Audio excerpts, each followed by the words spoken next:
વડોદરામાંથી વધુ એક સમાચાર સામે આવે છે। વડોદરાના આસોજ ગામમાં નકલી નોટોનું રેકેટ પકડવામાં મામલે જિલ્લા પોલીસ વડા સુશીલ અગ્રવાલનું મહત્વનું નિવેદન આપ્યું છે। બંને આરોપીઓએ આસોજમાં ભાડે મકાન રાખી 1.5 મહિનાથી પ્રિન્ટર વડે 500-200 રૂપિયાની નકલી નોટો છાપવાનું શરૂ કર્યું હતું।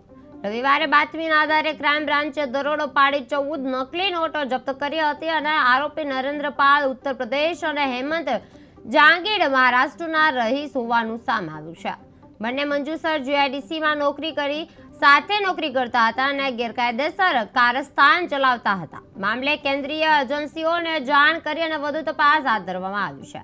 આસોજમાં નકલી નોટોનું રેકેટ છે એ પર્દાફાશ થયો છે। એસપી સુશીલ અગ્રવાલનું નિવેદન રહ્યું છે જેમાં ભાડાના મકાનમાં નોટો છપાતી હતી। ક્રાઇમ બ્રાન્ચનો સફળ દરોડો રહ્યો છે। આંતરરાષ્ટ્રીય કડી દિશામાં તપાસ ચાલુ કરી દીધી છે। અગ્રવાલનું નિવેદન છે જેમાં ભાડાના મકાનમાં નોટો છપાતી હતી। બાતમી મિલી હતી કે આ પૂરી વાત થી કિતને આરોપી પકડી ગए અને હજુ કેટલા પકડાશે આ શું આ કહી શકાય। ગઈકાલે વડોદરા ગ્રામ્ય એલસીબી ને મળેલ બાતમીના અનુસંધાને સાવલી રોડ ઉપર આસોજ ગામની એક ઓરડીની અંદરથી નકલી નોટ બનાવતા 2 ઇસમોની ધરપકડ કરવામાં આવી છે। આ બંને ઇસમોના નામ નરેન્દ્ર જંગલાલ પાલ મૂળ રહેવાસી ઉત્તર પ્રદેશનું છે અને ગયા 10 વર્ષથી આ ગુજરાતની અંદર રહેતો હતો અને બીજો આરોપી હેમંત મદનલાલ જાંગીડ એ મૂળ રહેવાસી મહારાષ્ટ્રનો છે અને થોડાક સમય પહેલાં જ અહીંયા આવ્યા છે।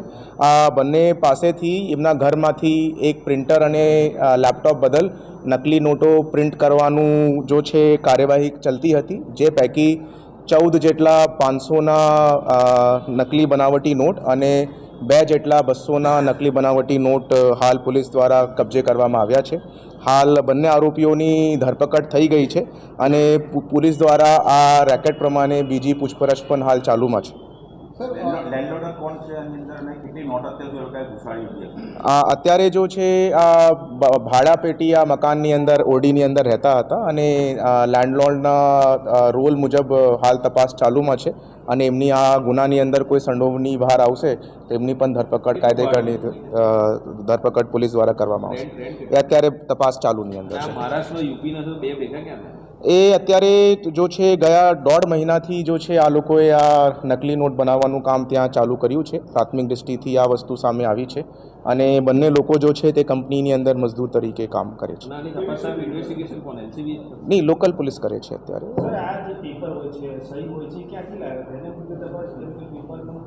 હા, એ પેપરના મુદ્દે તપાસ ચાલી રહી છે, આ ઇંકના મુદ્દે તપાસ ચાલી રહી છે। ક્વોલિટી ઓફ FICNના પ્રમાણે પણ અમે લોકો હાલ ઓપિનિયન લઈ રહ્યા છે। Is it HQ FICN, high quality FICN છે કે નોર્મલ FICN છે અને સેન્ટ્રલ એજન્સીઝને પણ આ બાબતની જાણકારી આપવામાં આવી છે અને we are also sharing the interrogation report with the central agencies.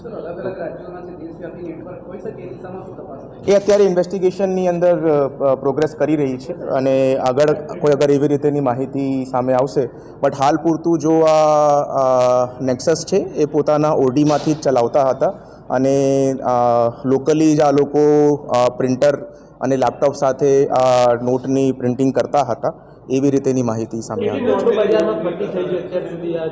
તે હાલ અત્યારે જો છે જેવી રીતેના 14 અને 2 ટોટલ 16 જેટલા નોટો જો છે હાલ બરામદ થયા છે અને કેટલી નોટો આ લોકોએ આજ દિવસ સુધી પ્રિન્ટ કરી છે તે બાબતની પૂછપરછ હાલ ચાલુમાં છે અને એમને ટેસ્ટ કરવાનો પણ પોલીસ પ્રયત્ન। 500 રૂપિયાની 14 નોટ બરામદ થઈ છે, 200 રૂપિયાની 2 નોટ બરામદ થઈ છે અને વધારેની નોટ એમના દ્વારા ભૂતકાળની અંદર છાપવામાં આવેલી હોય એવી રીતેની પણ તપાસ દરમિયાન હકીકત સામે આવી છે। We will investigate it and further take any legal action as N